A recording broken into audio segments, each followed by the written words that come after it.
It appears that North Korea detonated a third nuclear device, following up on its nuclear tests in 2006 and 2009.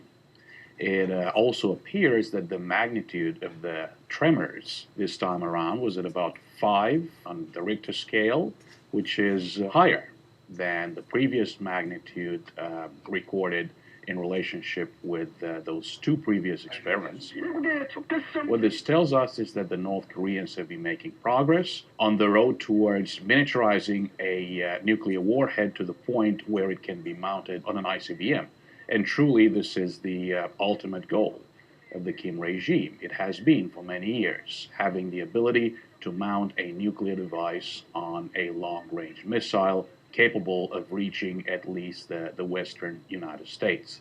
There was a successful long-range missile test on the 12th of December. Experts argued over whether they managed to successfully place a satellite into orbit, whether the satellite is functioning properly.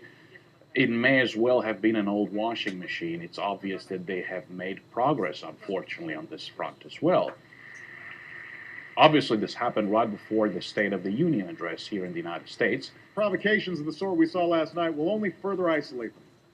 As we stand by our allies, strengthen our own missile defense, and lead the world in taking firm action in response to these threats. Basically, North Korea, once again, is sending a strong message that nuclear weapons and long-range missiles are now part of the very identity of the Kim regime. They will not give up their nuclear capabilities. They will not give up their long-range missile program. What they're trying to tell the United States is that you have to deal with us as we are, not as you would like us to be.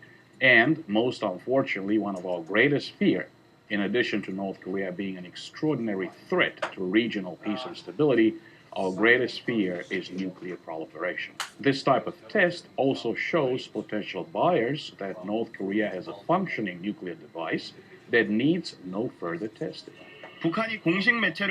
Those who are hoping that Kim Jong-un might present the potential to be an enlightened young leader who has traveled abroad, who has studied in Switzerland, who probably speaks foreign languages, who used to play basketball as a young man, and who seems to enjoy music and sports, there may have been some hope that this young man could be a reformer, who could flirt with the idea of economic openness and reform and doing something about improving North Korea's abysmal human rights situation.